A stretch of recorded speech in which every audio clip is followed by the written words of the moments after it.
Hello everyone, today we talk about 8th century BC Neo-Hittite warriors. We've been widening our Bronze and Early Iron Age content. Recently we already talked about, if I'm not wrong, the Neo-Hittite army's organization.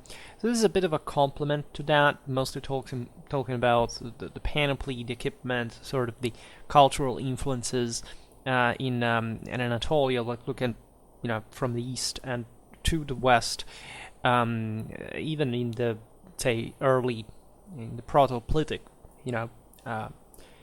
armament development. We know what we're talking about already. The Neo-Hittite kingdoms were essentially a group of small independent states that had emerged in the late Bronze Age following the collapse of the Hittite Empire.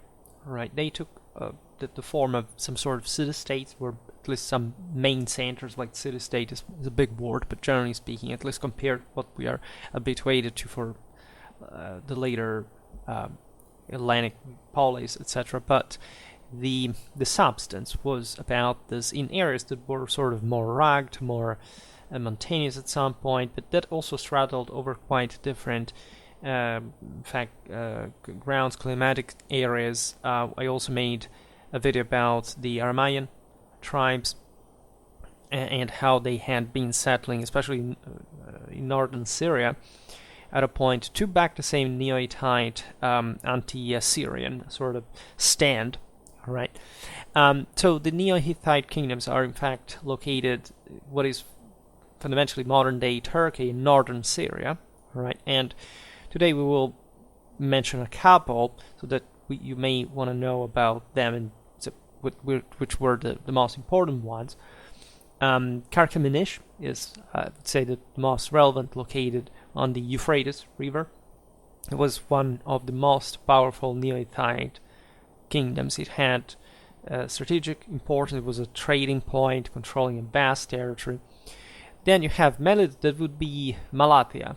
Right, Melid was located in the eastern region of modern-day Turkey. It would become, famously enough, an important stronghold in the eastern Byzantine frontier. And during the Bronze Age, was known for its rich natural resources. It was also an important center of trade and sort of cultural exchange because of that. And you have Tabal, situated in southeastern Anatolia and western Armenia today. It was a mountainous region known for its mineral wealth, including silver and copper. Then you have Gurgum, that would be Karkamish. Gurgum was located near the city of Karkamish and constituted a smaller kingdom with its domain. Then you have Ke, situated in the Taurus Mountains, right, of the Iron Gate, basically, of southern Anatolia, and was a prosperous city-state known for its iron production. And these Neo-Hittite realms had emerged around essentially the 12th century BC. It would last until to this point. Today we look at 8th century warriors as the essentially most, let's say, the latest development of Neo-Hittite warfare that is very close, in fact, to a set of other cultures. In fact, the Dorian one, the Syrian one, and would represent in itself, given that this was a warlike culture, sort of significant influence, but also a medium. Like, this was a medium of different, in fact, influences. We will look at the Urartian one from Armenia. I made a video about Urartian warfare for our series about Eurasian steppes warfare. Yeah, it's not exactly the steppes, but the Urartians were pretty much in contact with the Scythians, the Persians, and so lots of influences coming from Central Asia that affected their warfare in particular ways that we will also see now, because they were acquired by the Neo-Hittite troops. The end of the Neo-Hittite kingdoms basically is the Assyrian conquest, right, or assimilation during that specific expansion. And as you know, the Assyrian military was basically the top-notch of its time. I made multiple videos about Assyrian warfare, but even about that we haven't but began to scratch the surface of their achievements, of their organizations, of their tactics, and so on. And this is also the warriors against whom they were fighting that tells you what the general situation was about. So today we will be analyzing, some are scattered among the pictures that I use as fillers. Some pictures are from copyrighted sources, I can't use them, at least without specific, let's say, payment. But generally speaking, it's the concept that always remains. Regarding to the last note, it's not that I lack, the means to in theory pay for that, but I'm not going to do it for a YouTube video that I make every day with the preparation that I do. And I think always that, in fact, that iconographic dimension is the least important one, because essentially what you can see here is already the one you, first of all, I can find for free, and especially legally, right? That I can't post here. Some of you are fixated with, but why don't you put, why don't you make videos about single iconographic sources, or why don't you put, pictures, on the screen while you're speaking so that we can see? Because first of all, most of them are copyrighted. I can't use them, literally. Secondly, I don't have time for that. I mean, if you want this kind of content that tells you the actual deal of this guy's warfare, yes, you can appreciate pictures that at the end of the day can be more or less precise, but hey, if you look at the one inserted here, I challenge you to find any single YouTube channel that actually bothered itself to actually find the most proper pictures for these topics, and that give you also a way more comprehensive picture of the wall in the first place. And third, yes, just I don't care about that. I also don't think that it's been damaging the channel per se, but I really care because sometimes I keep making videos, I don't give explanations. I know what you mean. It's just it should be self-evident and or obvious why I do the things the way I do. In any case, today we do refer to specific iconographic sources. Also for those who say that basically I never use sources, well, I actually do, right, and explicitly so. In any case, one is the reliefs from Karatepe, right? These are they may represent the forces of the state of Qued that we have mentioned before, and that's why they're also interesting.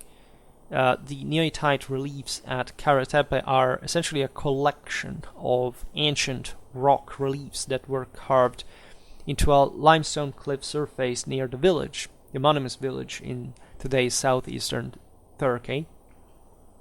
These reliefs date back to, in fact, the 8th century BC, and that's why most were looking at them.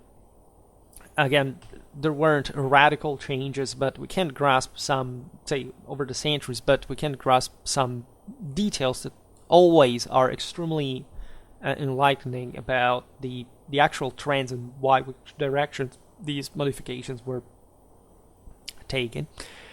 The Karatepe reliefs are considered just by themselves one of the most important examples of Anatolian art from the, at this point, early Iron Age.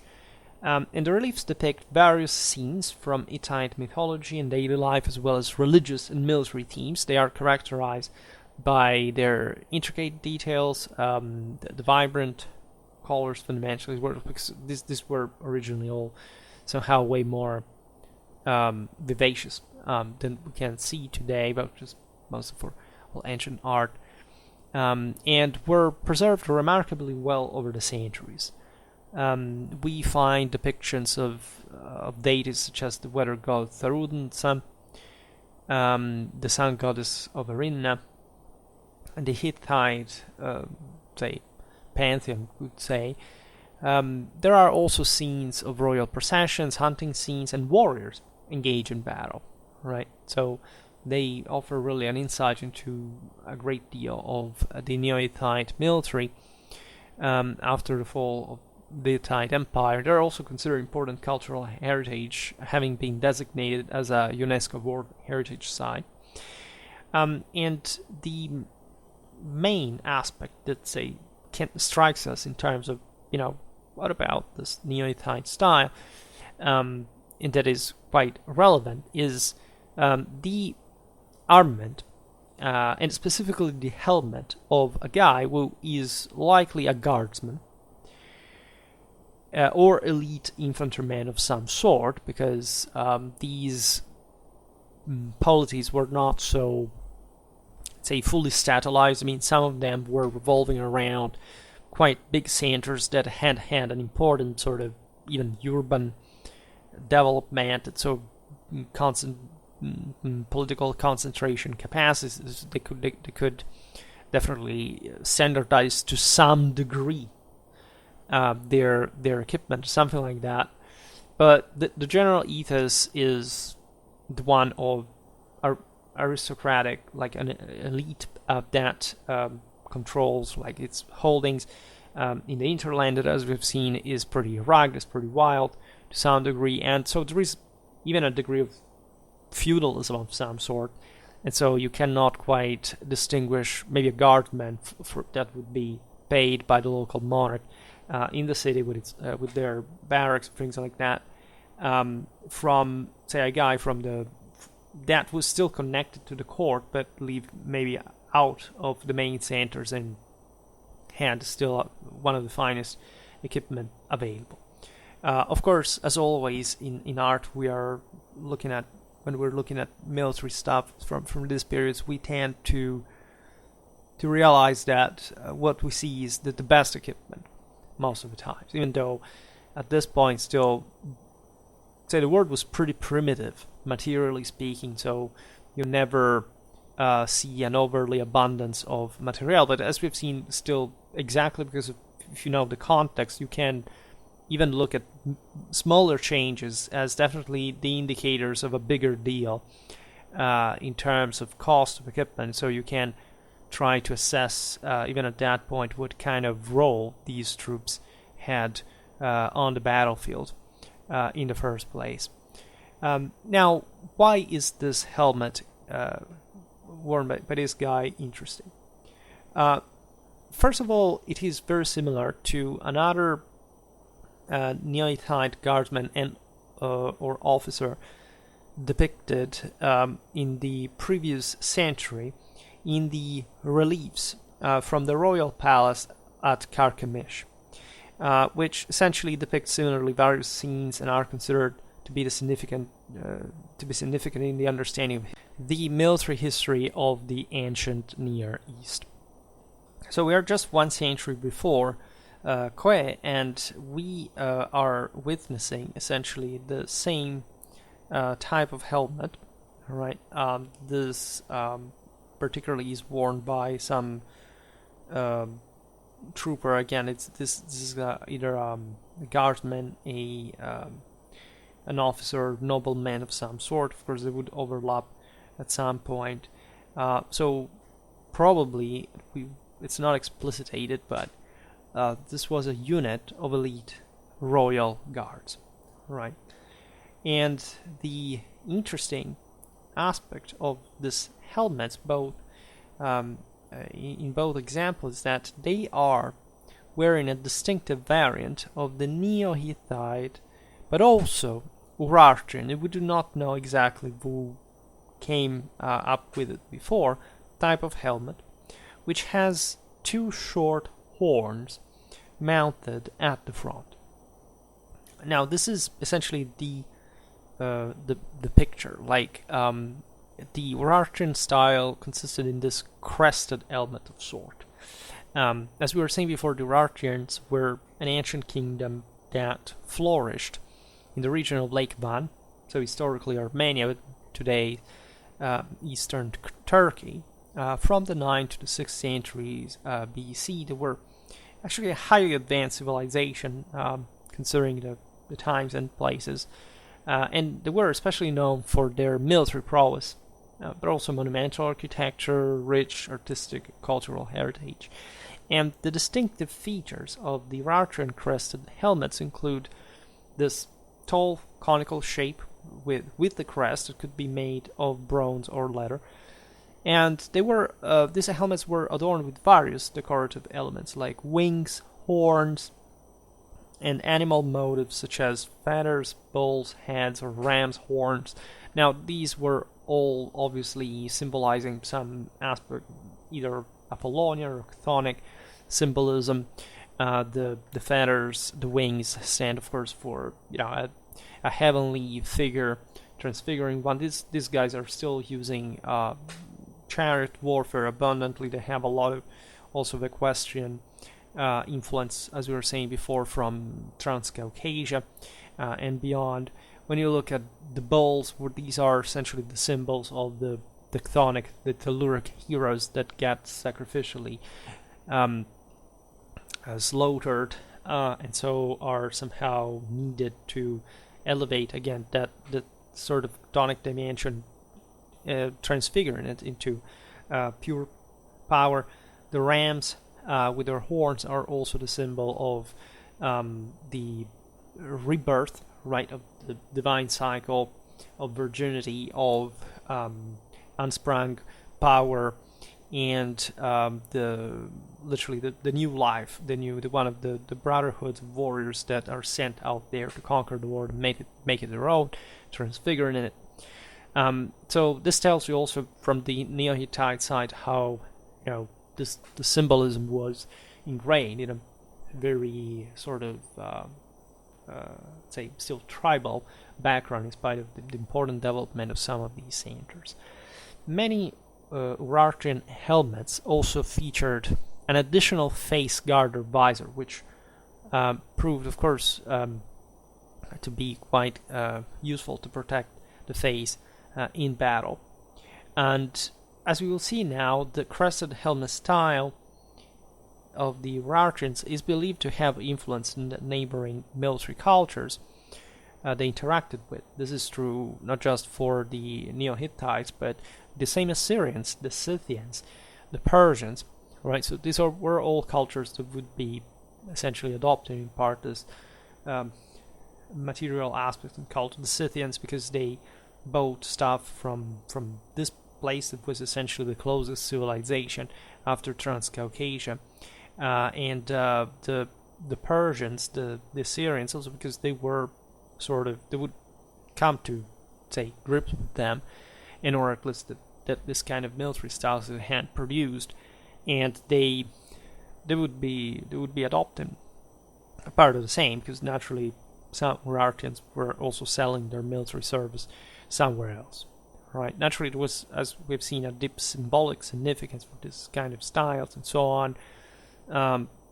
Practically, they were also used to showcase the social status and authority of the wearer. It was all one with that spiritual background, and as well as instilling fear and awe in the enemies on the battlefield. That essentially up to the late 19th century, the point of a leader was to be seen, because the morale bonus given by the presence, the fact that a guy would like to expose himself to that point was recognizable, and the others knew that you were with him, was a greater force than the risk, right, of taking him down, right? And naturally, these guys were deeply involved in warfare. And when we look at these, of course, that these leaders were the 8th century BC, just know that this, as we were saying before, is not definitely a democratic context. Like, it's a place where these chiefs are essentially thought of like demigods, and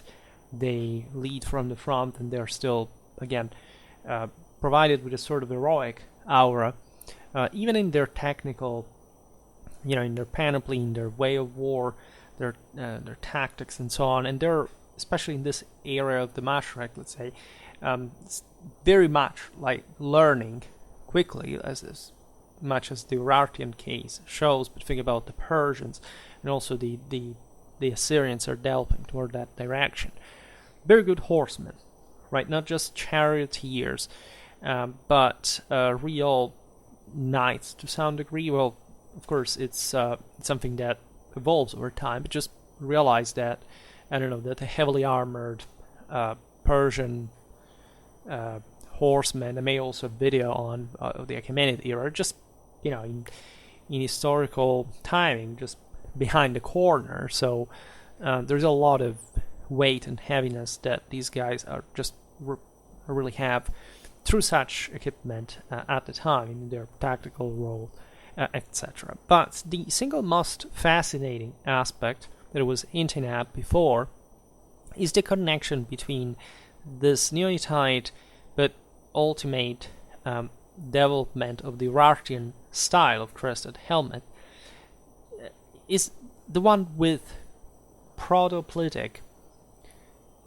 panoply, as a matter of fact. And this is a topic that I say not this connection with the Urartians, but say at least the Argos panoply, right, and the beginning of what we call hoplitic armament in function of what was taking shape as what the Greeks called the phalanx.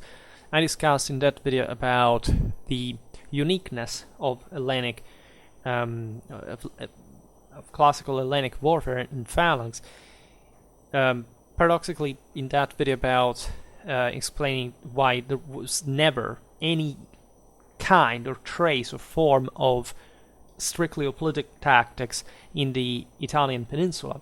Rome, the Etruscans, and all the story that the Romans would have adopted the hoplitics, absolutely, there is no trace of that. That stops at best to some elements of the panoply, but it has nothing to do with hoplitic warfare. There was something extremely pertinent, an exception even in the Hellenic motherland, just basically the Athenians, the Spartans, fully expressed that kind of system. Already other groups were sort of, say, phalanx means just steamroller, tree log, something like that. It's something that the Greeks used also to define any kind of heavy infantry of any other people they encountered. So it's a very generic term. But to understand, in fact, what is that, the exception that truly what we call classical Hellenic hoplitism really is, we have to look at, and as we will, right, because it's a very important topic we didn't address yet, at these early Hellenic contexts, of which the Argos panoply really is considered, as we've seen, the starting point, or in terms of archaeological evidence. Because there is no doubt that this Urartian style of crested helmet gives an almost hoplite vibe / appearance. There is no doubt about that. The design is pretty much the same.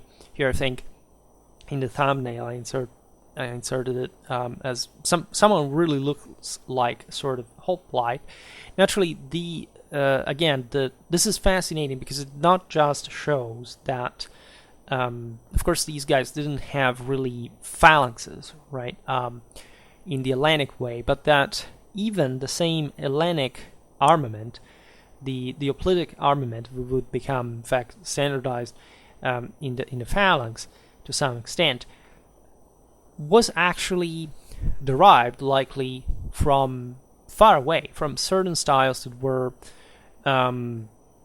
even coming from more far away. We think the Neo-Hittites, the Urartians, but it could be even a sort of Persian, paradoxically, influence in this, and then the Greeks molded it a bit in their own way, which is a bit the same concept that we use for the Romans, saying that the Romans copied everyone and everything. This is actually not true. They had extremely distinctive armament and way of war when you look at the typology per se. Obviously, in some essentials that would never quite change. This is a bit, say, in a universal sense for sedentary troops. This is the proof of it.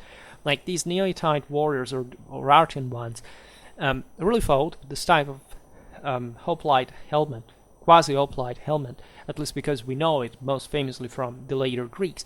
But then, it's just a helmet, right? How many ways are there to make a helmet? Admittedly many, but in terms of strict functionality, it's very easy to get designs that are doing basically the same thing that is needed pretty much everywhere in the same function.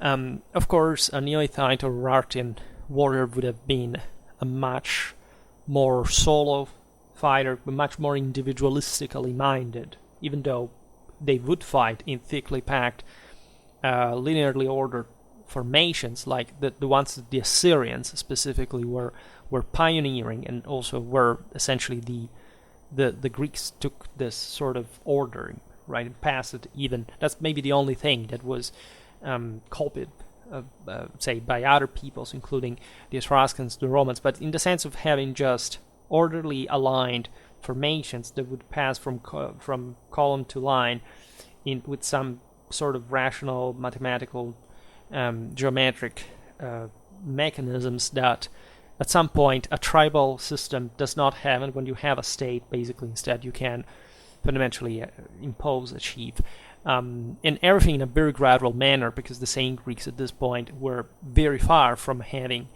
it would take 300 years, right, to have what we call, and just for 1 century, basically a pure, full, clean, and it was never even ever that 100%, because there is not even a single hoplitic battle that actually looks like the theory of what an hoplitic battle we design, and that not even the Greeks, in all their sort of idealism, even ever expressed. And so 300 years before that thing came together, and the same Greeks having a very heroic, still minded, despite the fact that chariot warfare had been declining, that in part they had been already been abandoning it. Heavy infantry was tougher. Say the Hellenic polities were developing in that sort of social segmentation and political organization that we know of. But right, these designs were out there, and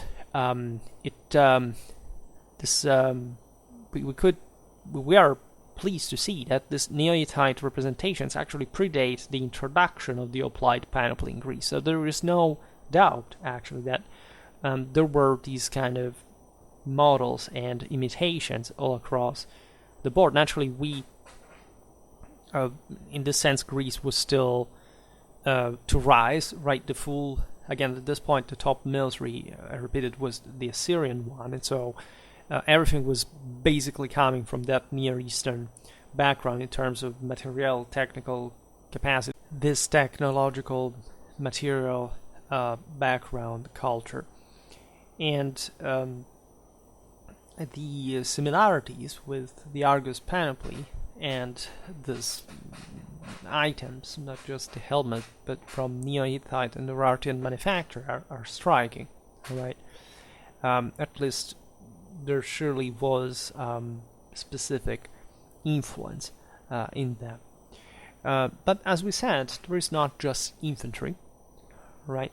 We have horsemen as well, shown, interestingly enough, unshielded, but using a thrusting spear in an underarm manner, right? This is, say, you can say it's also necessarily what the Greek cavalry, like, and the Hellenic horsemen really did this. I made multiple videos about the Thessalians, other Hellenic cavalry. It's plenty of especially historical units videos I made on this in some depth, right? But the idea that it was a guy using a thrusting spear, especially in an underarm manner, contrary especially to contemporary Assyrian practice, is fascinating, right? The Assyrians still used, at least iconographic, of course, they used any kind of grip, but the overarm one, right? Now, this I explained also in other videos. There has never been a single time in history in which horsemen didn't use every single type of grip, including throwing whatever they had in their hands, because that's what soldiers do all the time.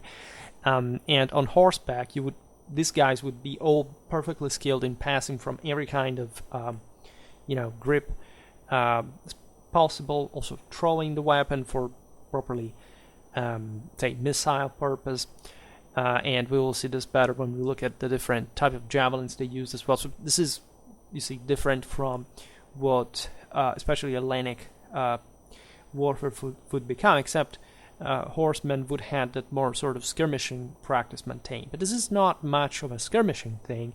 The underarm thrusting spear is telling us that these guys were as you were saying before, adopting ever more cavalry shock tactics, right?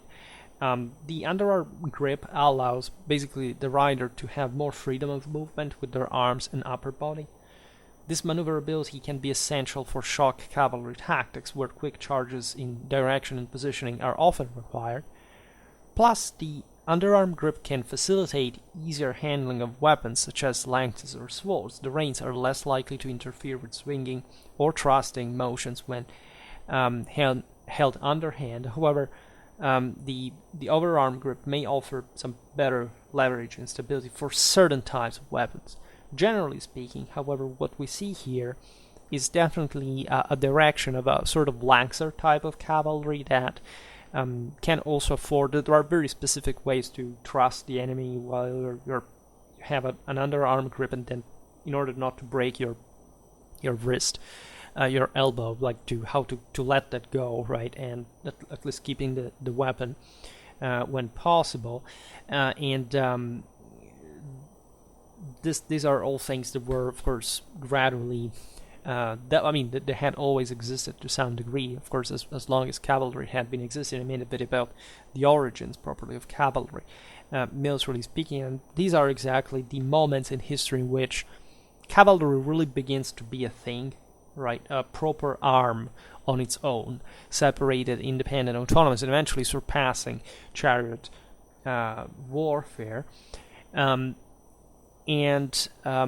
The capacities, again, to achieve this were just inherent in the practice of these tactics, which these guys were, again, beginning to perform in ever more effective ways. Also, sometimes just in an individualistic way, but gradually also in an ever more collective fashion, which naturally was the most important one. And the underarm grip, in that sense, belongs a little bit to the latter. I mean, rather than having this overarm grip that is you're meant to fight with, like it was normal in many ways, but also ready to throw this thing at some point.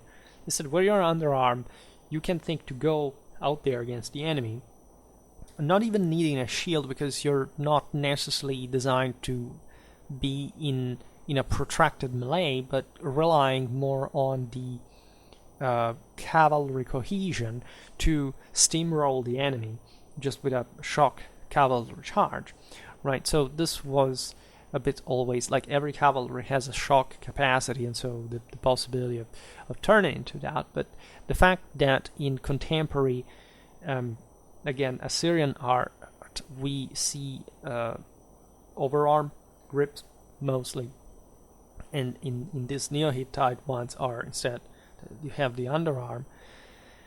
Well, that surely tells you something about the different type of mentality these guys fundamentally had. Consider the Assyrians, of course, relied ever more on infantry in a way, and infantries were consolidating in the first place, but the idea of combining, right, cavalry in a more, what would be a feudal system rather than merely mostly infantry-based one is a difference you can see, respectively, between the mountainous hinterland, sort of the feudal character of the Urartians, of even part of the Neo-Hittites and the Mashrek, and instead the more sort of stately infantry and winningly based states of Mesopotamia that would dictate eventually, just in Mediterranean Europe, the development, in fact, of dramatic,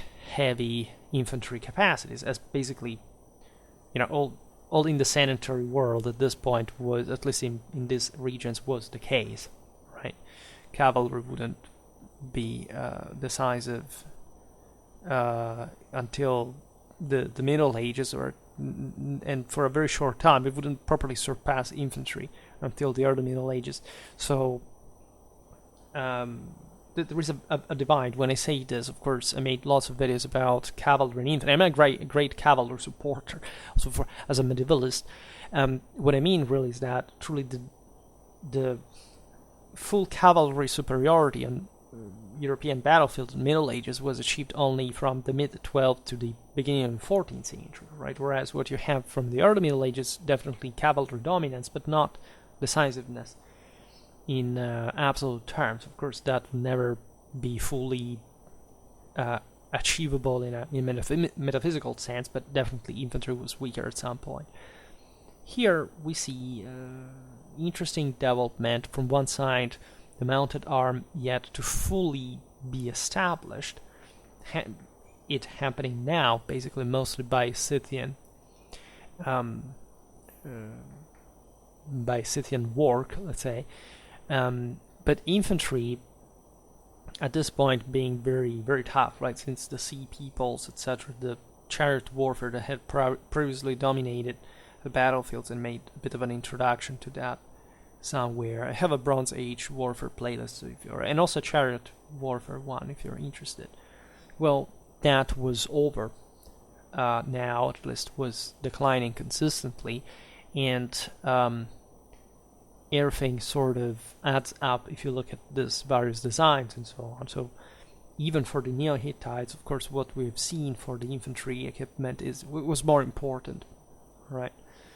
But surely there was more cavalry around because of steppes' influence and the general sort of feudal character, the pastoral character of the Anatolian hinterland, etc., of Armenia, etc., that would confer to these people sort of an extra equestrian bias compared to, say, again, the Assyrians, the Mesopotamian civilization. They were still, however, superior to them. That's the reason why these guys were on the outskirts, right? So, and why they would be taken over by the same Assyrians. As another type of guy, you can see, of course, an archer, right? That is equipped with a narrow bronze belt. This was used by many Neo-Hittites, Neo-Hittite troops. And also there is some different types of turban, which seems to have been an Aramaean tribal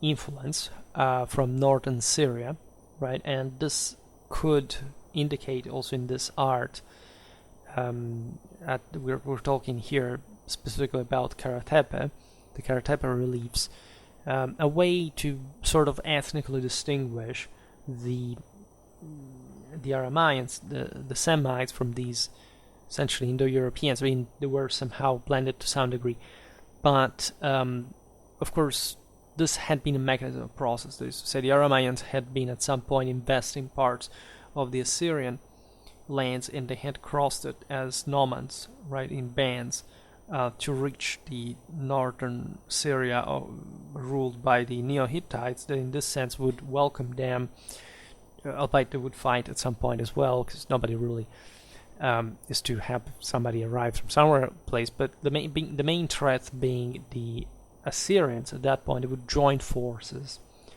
and fight extremely bloody battles, as we've seen in that video about the Neo-Hittite army organization, that takes into account the type of the pretty actually large forces that the Neo-Hittites, as League of Cities basically, were able to put together, right, against the Assyrians down the Tigris and Euphrates valleys. So this is fascinating because it shows you that aside from the fragmentation of the Hittite Empire and these successor states, like much more modest individually, still retain a very important amount of confederal power, that they also, considering where they were located, right, in areas literally at the frontier between Mesopotamia and the Masharek, they could control in parts, as we've seen, of Euphrates, of the upper Euphrates Valley,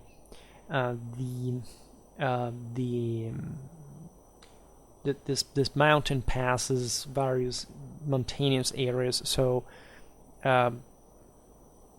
really tough ground even for the very updated and powerful Assyrian military that had to find. I made a video about Assyrian logistics that explains a little bit how they operated, also were crossing rivers and besieging fortresses, and that were really the top notch of their times. So you would say, why do I make videos specifically about these topics? Because I think it's interesting. I think it's like drawing a tapestry, sort of composing a mosaic in which every tacit, as you understand here, makes sense on its own. Right? If you look at every one of my videos, it's not an attempt to rationalize every information, but all of these dynamics make sense. And the more you listen to them, and the more you know, the more you learn, and the more they all kind of make sense. I mean, this is the beauty of history. History happened for real, so it's not a mysterious place that nobody really understands unless you have not known much about history in the first place. And so when you do, instead, you are blessed with this actually extraordinary amount of reality that you are reconstructing, and so something that you can definitely rely on when it gets down to make sense, especially about military historical issues that are always sort of they are revealing, because military history really teaches you much more than you could imagine to learn at some point, but it does because it leaves you speechless in front of the positive capacity of reconstructing history, even when things get more or especially when things get more complicated.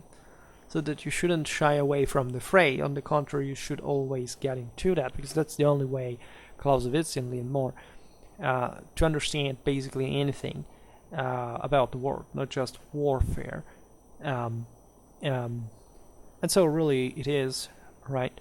So I could lengthen this, but I realized this is one of the short videos, because I wanted just to point out this interesting sort of filiation of, say, the passages from the Hittites to the Achaeans to, well, that's sort of more than half of a millennium before our period, but in this time, right, realizing, of course, that, not too much had really changed. Right, so when we look at the Neo-Hittites, there are different names also historiographically.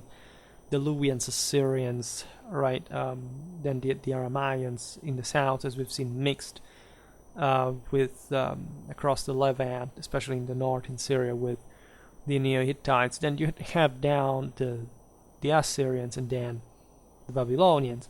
And in the west, you have the Phrygians in the western part of the Anatolia. And then in the Aegean, you have the Aeolians, the Ionians, the Dorians that are already, I mean, if you pick Ephesus, Miletus, Athens, Thebai, Argos, Kydonia, they are there. And so the Argos panoply that we just mentioned was literally right there. We're talking about the 21st Egyptian dynasty. And in the third intermediate period, the Amun Temple rule, and all around Van Lake you have the Urartu, then in Persia you have Elam, and you have lots of other sort of players that are basically revolving, in this case especially around Mesopotamia, that emanates this kind of, again, very advanced technology, but also receives a lot of input from the outer side, right? And so all these passages are crucial because you are entering a dimension of sort of enormous, let's say, harmonization, fluidification of these models, and you see that even from an Urartian helmet style, you have something that looks, especially in the crest, right, like something very hoplitic, the design and all. And so everything sort of ends right where it has to, and certain designs were around from a really long time, but their meaning, their function, of course, remains pretty much the same. And that's what we always learn with this stuff. It's never, nothing is, say, sudden, meaning that weapons, armor, etc. do not quite make tactics. It's the other way around, right? They could make tactics by a 10%. Somebody discovers a design that does better, but the main reason why they need that design and what that design can be applied in the first place is that it's functional to our reality. And the technology has not created that reality. The technology just is created in order to find solutions for that reality. And of course, given the technological potential at this time, it's also a very modest contribution in the first place. I mean, again, how many ways are there to make a helmet, right? And considering that, of course, technology is not even, and will never be even remotely close to being anything decisive, people still having literal mathematical problems understanding what decisive means, that is not being 1% that floating on a top that you decide to be separated from that 1% for some strange technologistical bias means to be decisive. No, right? The only decisive factor that does not exist is a 50 plus 1 in of itself, right? And moral forces are the closest that exists to that than any other fact. And that's what these guys knew pretty well, because if you look at their equipment, after all, it's nothing dramatically... I mean, if you talk about chariots, of course, it's dramatic. Like, everything is very expensive, telling the truth, but they're very simple designs as well. So again, there's not too much of a drama regarding how they managed to develop them and why they developed them. And so everything came to be mostly with what was available, and it's rather politics and, again, the moral forces that move humanity, etc., that require certain peoples to make certain leap forward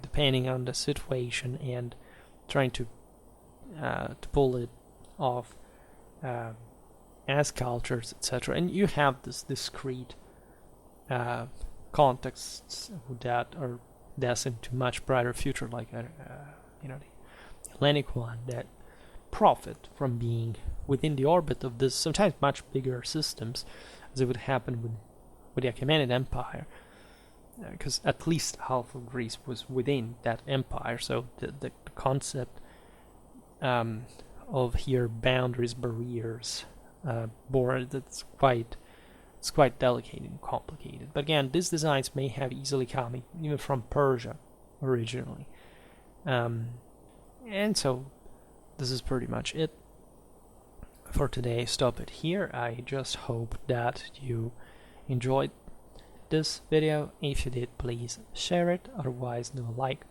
or subscribe to my channel if you're interested in my upcoming content. As always, I thank you heartily for listening to me. I wish you a nice time and see you next time. Bye.